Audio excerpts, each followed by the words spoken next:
नमस्कार, हिमाचल समाचार में आपका स्वागत है। आज के मुख्य समाचार।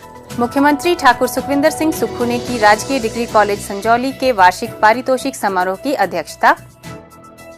मुख्यमंत्री ने कहा, Shimla innovative urban transport ropeway project के वित्त पोषण में लाई जाए तेजी।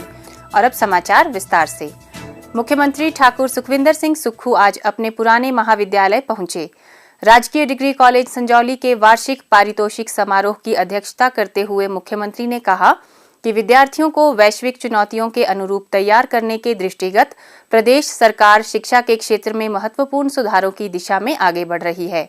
इतिहास अपने आप को दोहराता है। इतिहास के पन्ने पलटकर जब मैं देख रहा था, पुरानी यादें मुझे याद कर रही थी। अतीत के पन्नों को हमेशा याद रखना चाहिए, भविष्य की चुनौतियों का सामना करना चाहिए और वर्तमान में जीना चाहिए। ये हमारी नीति होनी चाहिए। आज से ठीक 40 वर्ष पहले मैंने इस महाविद्यालय में प्रवेश किया था। 17 साल की मेरी उम्र थी। पीयूसी में, उस समय पीयूसी हुआ करती थी, मैं इस कॉलेज में आया। हार्ड वर्क ही आपका सबसे बड़ा लक्ष्य होना चाहिए और डेडिकेशन से चलिए। मैं कोई एक चुनाव नहीं लड़ा। अगर कोई सोचे कि मैं एमएलए बन गया तो मैं एक चुनाव से लड़ा। 17 साल की उम्र में पहला चुनाव लड़ा, 18 साल में फिर चुनाव लड़ा, 19 साल में फिर चुनाव लड़ा, 20 साल में फिर चुनाव लड़ा। इसी कॉलेज में 4 चुनाव मैंने लड़े, चारों चुनाव मैंने जीते। मैं शिमला कारपोरेशन में चुनाव लड़ा, चुनाव लड़ लड़कर सीख कर अनुभव प्राप्त कर गया, लेकिन लक्ष्य से कभी पीछे नहीं हटा। और आज मैं इस मुख्यमंत्री की कुर्सी पर पहुंचा हूं तो मैं ये सोचता हूं कि मुझे रूल नहीं करना है, मुझे आप लोगों के पास पहुंचना है। मुख्यमंत्री ने कहा कि प्रदेश सरकार गुणात्मक शिक्षा प्रदान करने के लिए प्रतिबद्ध है और अपने पहले ही बजट में इस दिशा में कई नई योजनाओं की घोषणा की गई है।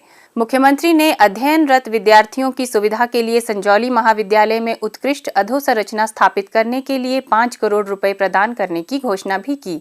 उन्होंने साहसिक पर्यटन के नए पाठ्यक्रम शुरू करने तथा कॉलेज के लिए डिजिटल पुस्तकालय और कमरों की घोषणा की।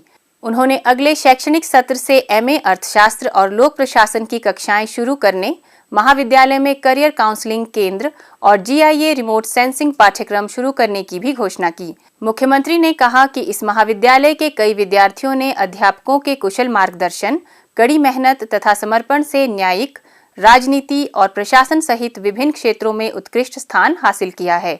उन्होंने कहा कि विद्यार्थियों को आधुनिक दौर की चुनौतियों से पार पाने के लिए कड़ी मेहनत करने की आवश्यकता है। भविष्य की इन चुनौतियों का सामना करने के लिए उन्हें उभरती हुई तकनीक को अपनाना होगा। उन्होंने कहा कि प्रदेश सरकार शिक्षा के क्षेत्र में गुणात्मक सुधार लाने के उद्देश्य से अध्यापकों में क्षमता निर्माण के लिए अन्य देशों की यात्राओं का आयोजन करवाएगी।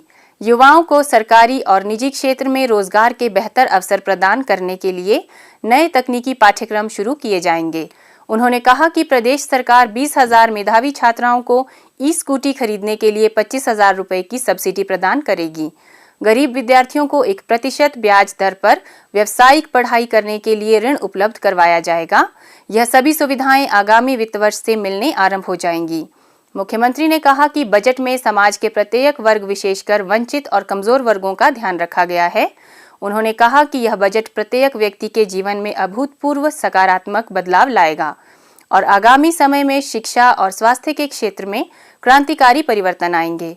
वर्तमान में राज्य सरकार प्रदेशवासियों के कल्याण के लिए निरंतर कार्य कर रही है ताकि कल्याणकारी योजनाओं का अधिक से अधिक लाभ वंचित वर्गों को मिल सके।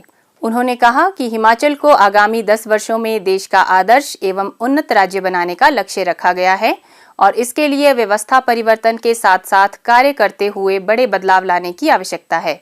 मुख्यमंत्री ठाकुर सुखविंदर सिंह सुक्खू ने शुक्रवार को शिमला में डॉक्टर डीजे पांडियन, महानिदेशक, न्यू डेवलपमेंट बैंक के एक प्रतिनिधि मंडल के साथ विशेष बैठक की। इस अवसर पर उप मुख्यमंत्री श्री मुकेश अग्निहोत्री विशेष तौर पर उपस्थित थे। बैठक में Shimla innovative urban transport ropeway project के कार्यान्वयन पर चर्चा की गई। मुख्यमंत्री ने कहा कि इस परियोजना के लिए राज्य सरकार हर संभव सहायता प्रदान करेगी। उन्होंने नवंबर 2023 के अंत तक इस परियोजना के लिए बहुपक्षीय वित्त पोषण की मंजूरी में तेजी लाने का आग्रह भी किया। मुख्यमंत्री ने कहा कि प्रदेश में पर्यावरण के अनुकूल, स्वच्छ और हरित परिवहन के लिए बड़े पैमाने पर विभिन्न योजनाओं पर कार्य किया जा रहा है। इससे शहरों में वाहनों की भीड़ कम करने तथा नए क्षेत्रों से बेहतर कनेक्टिविटी से पर्यटन क्षमता को विकसित करने में सहायता मिलेगी। लगभग 1546 करोड़ 40 लाख रुपए की परियोजना लागत के Shimla innovative urban transport ropeway project के तहत 15 स्टेशनों को जोड़ने वाला 14.13 किलोमीटर रोपवे नेटवर्क तैयार किया जाएगा। यह शहरी रोपवे परियोजना दुनिया में अपनी तरह की दूसरी और भारत में पहली परियोजना होगी। इससे शिमला शहर में वाहनों की भीड़भाड़ कम करने में सहायता मिलेगी। उन्होंने कहा कि ropeway and rapid transport system development corporation द्वारा इस परियोजना की विस्तृत रिपोर्ट तैयार करने का कार्य प्रगति पर है। इसका ड्रोन सर्वेक्षण पूरा हो चुका है। यातायात सर्वेक्षण 12 अप्रैल 2023 तक पूरा करने का लक्ष्य रखा गया है। जियोटेक परीक्षण और ESI अध्ययन प्रक्रिया अभी जारी है।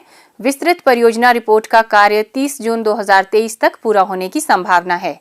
हिमाचल समाचार देखने के लिए सब्सक्राइब करें YouTube channel information and public relations department HP, follow करें ट्विटर @DPRHP, लाइक करें Facebook page information and public relations department Himachal Pradesh, visit करें वेबसाइट www.himachalpr.gov.in।